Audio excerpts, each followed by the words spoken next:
Assalamu alaikum students, hope that you all are fine. Today we will start our new chapter which is electricity. I hope that you all have a great idea of what electricity is. So now let us discuss where it is used and how it works. So electricity is at work all around you. Look around in your room or at your home. Predict which objects are using electricity right now. List them down in your notebooks. Now the question raises is what electricity or current electricity is. So let's see. Current electricity is the electricity that flows from one place to another, and many example of the current electricity are very easy to spot because all around in our homes we have seen that wires are plugged into an outlet in the wall.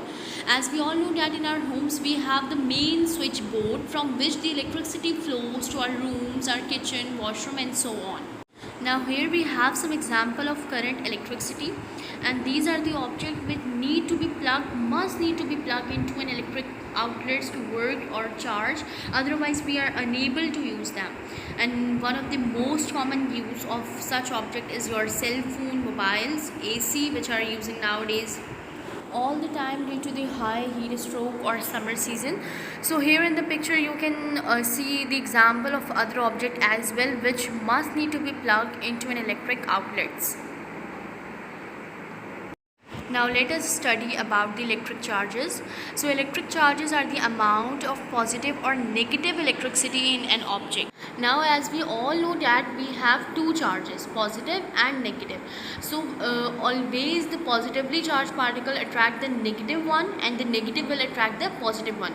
The two similar particles, the two like charges will always repel each other, just as you have seen in the magnets. Okay, so now my dear students, let's study something new, which is that everything around us, every single thing around us is made up of very tiny particle which is called as an atom.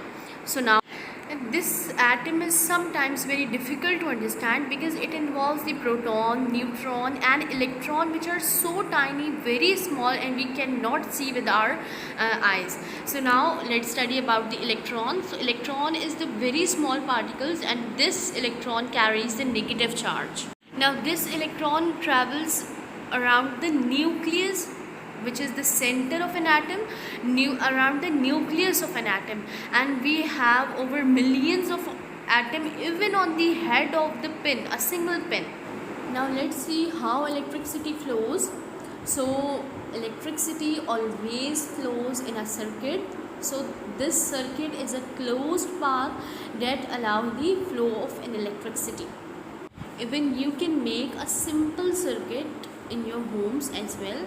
So a simple circuit can be made with a battery, two wires and a light bulb in a bulb holder. This is how a circuit can be made. Now the question is that if the circuit is closed, if the circuit is made, so electricity can easily flow in the circuit. Now what is the purpose of switches? Okay, so students, I want all of you to pause the video for 3 to 4 minutes.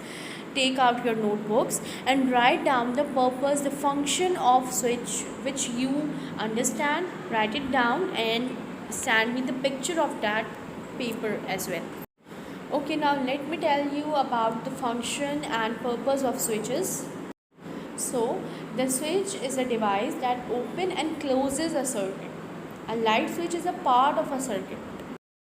Okay, now what are conductors? The materials which allow electricity to pass through them are the conductors. Now let us see that what insulators are. So insulators are the materials which do not allow electricity to pass through them.